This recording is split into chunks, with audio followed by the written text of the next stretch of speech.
കഴിഞ്ഞ ദിവസം പാർലമെന്റിൽ പ്രധാനമന്ത്രിയുടെ പ്രസ്താവനയുണ്ടായിരുന്നു. നമുക്ക് കരുതൽ ശേഖരം ഉണ്ട് ആവശ്യത്തിന്, പക്ഷേ ഇപ്പോഴത്തെ സ്ഥിതിഗതികൾ വളരെ ആശങ്കാജനകമാണ് എന്നാണ് പറഞ്ഞത്. സുരേഷ് ഗോപി പറഞ്ഞത് കരുതൽ ശേഖരത്തിൻ്റെ 1/3 നമുക്കിപ്പോൾ നഷ്ടപ്പെട്ട് കഴിഞ്ഞിരിക്കുന്നു, ബാക്കി 1/2 ഭാഗം മാത്രമേ ഉള്ളൂ എന്നാണ് പറയുന്നത്.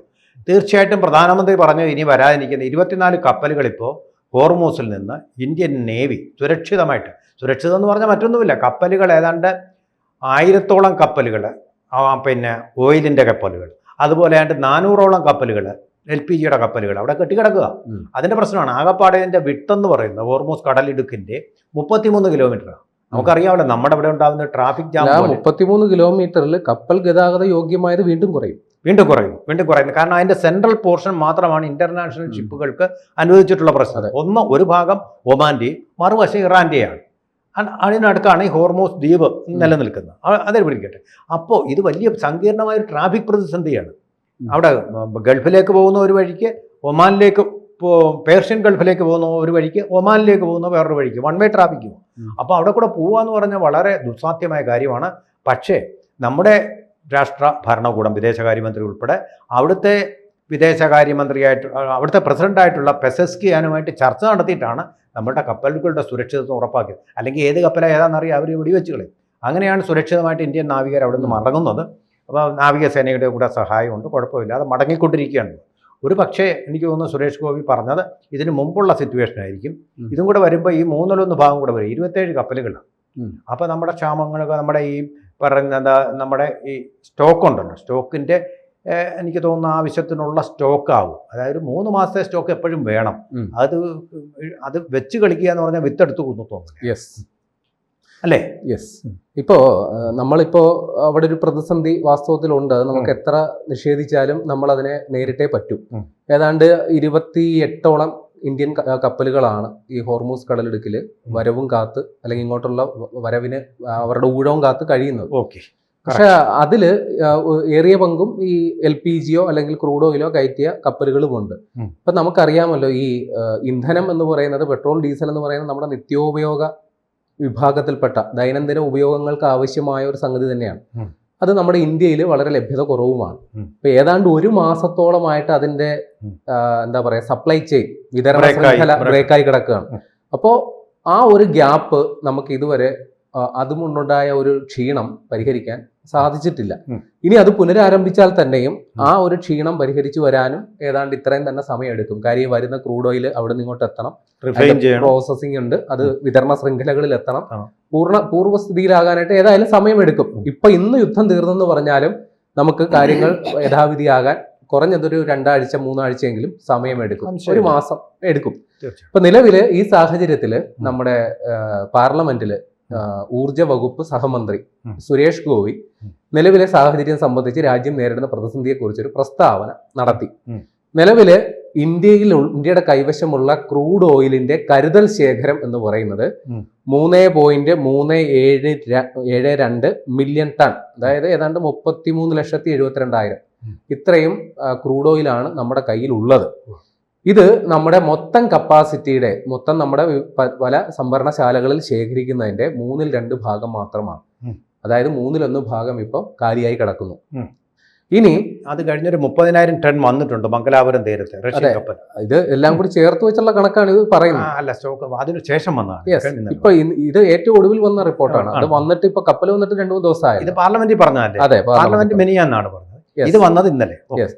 അപ്പോൾ Indian Strategic Petroleum Reserve Limited അവർ തയ്യാറാക്കിയ കണക്ക്, അതായത് ഈ സിംഗിൾ പോയിന്റ് രജിസ്ട്രേഷൻ എന്ന് പറയും. ഇന്ത്യയിലേക്ക് വരുന്ന ഈ ക്രൂഡ് ഓയിൽ എല്ലാം ഏത് തുറമുഖത്ത് വന്നാലും അത് സിംഗിൾ പോയിന്റ് രജിസ്ട്രേഷൻ ആണ്. അപ്പൊ അത് ഇന്ന് കിട്ടിയ ഡാറ്റാസ് വെച്ചിട്ടാണ് സുരേഷ് ഗോപി പ്രസ്താവന നടത്തിയിരിക്കുന്നത്. പക്ഷേ അദ്ദേഹം ഈ പ്രോസസ്സ് ചെയ്ത പെട്രോൾ ഡീസൽ അതിന്റെ അളവ് എത്രത്തോളം അവശേഷിക്കുന്നുണ്ട് എന്നുള്ളത് അതിന്റെ കണക്ക് പറഞ്ഞിട്ടില്ല. പക്ഷേ 74 ദിവസം ഉപയോഗിക്കാനുള്ള ഇന്ധനം പ്രോസസ്സ് ചെയ്തത്, അല്ലെങ്കിൽ നിലവിൽ വിതരണ ശൃംഖലകളിൽ, അതായത് നമ്മുടെ പെട്രോൾ പമ്പുകളിലെ അടക്കം ടാങ്കുകളിൽ സൂക്ഷിച്ചിരിക്കുന്ന ആ ഒരു അളവും കൂടി ചേർത്തുള്ള കണക്കാണ് ഈ പറയുന്നത്.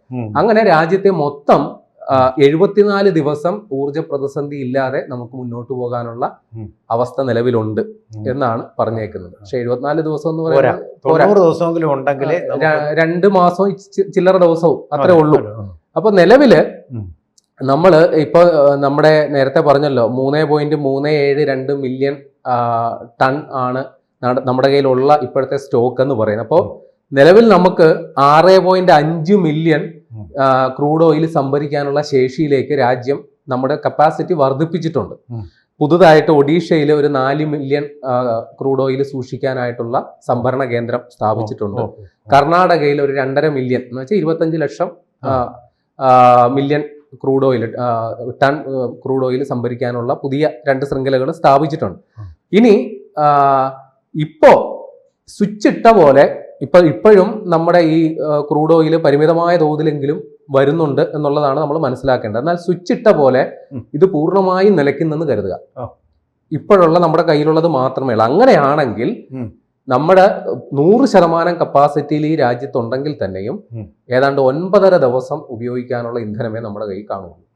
അപ്പോൾ നമ്മൾ ഉപയോഗിക്കുന്നതിനനുസരിച്ച് പരിമിതമായെങ്കിൽ ഇപ്പോഴും വന്നുകൊണ്ടിരിക്കുന്നതുകൊണ്ടാണ് നേരത്തെ പറഞ്ഞ 74 ദിവസത്തിന്റെ കണക്ക് പറഞ്ഞത്. എന്നാൽ പൂർണ്ണമായും നിലയ്ക്കുന്ന ഭീകരമായ യുദ്ധം ഇപ്പൊ ഇറാനിൽ സംഭവിച്ചതുപോലെ, ഇറാനിൽ പൂർണ്ണമായിട്ട് നിശ്ചലമാണല്ലോ, അതേ ഒരു സാഹചര്യത്തിൽ രാജ്യം പോയാൽ അങ്ങനെയാണെങ്കിൽ 10 ദിവസം തികയ്ക്കാനുള്ള കരുതൽ ശേഖരം നമ്മുടെ കയ്യിൽ ഇല്ല. ഇപ്പൊ നമ്മുടെ നിലവിലുള്ള കണക്കുകൾ പ്രകാരം നമ്മുടെ ഈ പടിഞ്ഞാറൻ ഏഷ്യ, അതായത് നമ്മുടെ മിഡിൽ ഈസ്റ്റ്, അവിടെ നിന്നാണ് നമ്മൾ ഏറിയ പങ്കും ഇന്ധനം കൊണ്ടുവന്നുകൊണ്ടിരിക്കുന്നത്. നേരത്തെ നമുക്ക് റഷ്യയിൽ നിന്ന് കൊണ്ടുവരുമായിരുന്നു. അതിന് ഇപ്പോ അമേരിക്കയുടെ ഇടപെടലുകളും കൊണ്ട് ഇപ്പൊ ചെറിയ ഇളവ് വന്നു. പക്ഷെ അതിനുശേഷം നമ്മൾ ഇങ്ങോട്ടേക്ക് മാറിയിരുന്നു. സൗദിയിൽ നിന്നും ഖത്തറിൽ നിന്നും ഒക്കെ നമ്മൾ കൊണ്ടുവരാൻ തുടങ്ങിയിരുന്നു.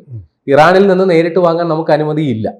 അപ്പോ അവിടെ ഈ ഹോർമൂസ് വഴി മാത്രമാണ് നമുക്ക് അതിങ്ങോട്ട് കൊണ്ടുവരാനുള്ള ഏക മാർഗം. നമുക്ക് ആവശ്യമുള്ള ക്രൂഡ് ഓയിലിന്റെ 40% ഈ ഹോർമൂസ് വഴിയാണ് വന്നുകൊണ്ടിരുന്നത്. അപ്പൊ അതാണ് നമ്മൾ അനുഭവിക്കുന്ന ഏറ്റവും വലിയ പ്രതിസന്ധി. അപ്പൊ ഇതിന് ബദൽ സാധ്യതകൾ നമ്മൾ തേടുന്നുണ്ട്. റഷ്യയിൽ നിന്ന് ക്രൂഡ് ഓയിൽ യഥേഷ്ടം വന്നു തുടങ്ങിയിട്ടുണ്ട്. അപ്പോ വരും ദിവസങ്ങളിലും ആ പ്രശ്നം പരിഹരിക്കപ്പെടും എന്നുള്ളതാണ് നമ്മൾ മനസ്സിലാക്കി വെക്കേണ്ടത്.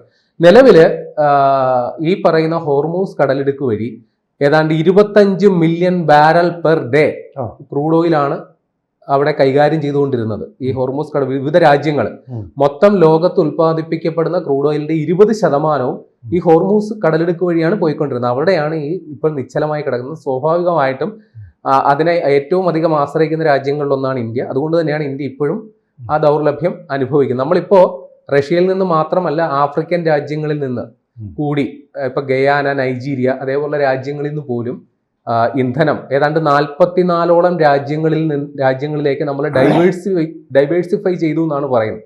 ഏതെങ്കിലും ഒരു സിംഗിൾ സോഴ്സിനെ ആശ്രയിക്കാൻ അത് പ്രശ്നമാകും എന്നുള്ള തിരിച്ചറിവിലാണ് വിവിധ രാജ്യങ്ങളിൽ നിന്ന്. പക്ഷെ അതിന് ഇപ്പോ നമ്മുടെ മിഡിൽ ഈസ്റ്റിൽ നിന്നോ അല്ലെങ്കിൽ റഷ്യയിൽ നിന്നോ കിട്ടുന്ന അതേ വിലയ്ക്കോ അല്ലെങ്കിൽ അതേ ചെലവിലോ ആയിരിക്കില്ല എന്ന് മാത്രം. പക്ഷെ ഈ സവിശേഷ സാഹചര്യത്തിൽ നമ്മുടെ മുമ്പിൽ മറ്റു പോംവഴിയില്ല. അത്തരം രാജ്യങ്ങളിൽ നിന്ന് അടക്കം കൊണ്ടുവന്നേ തീരൂ എന്നുള്ളത് കൂടിയാണ്.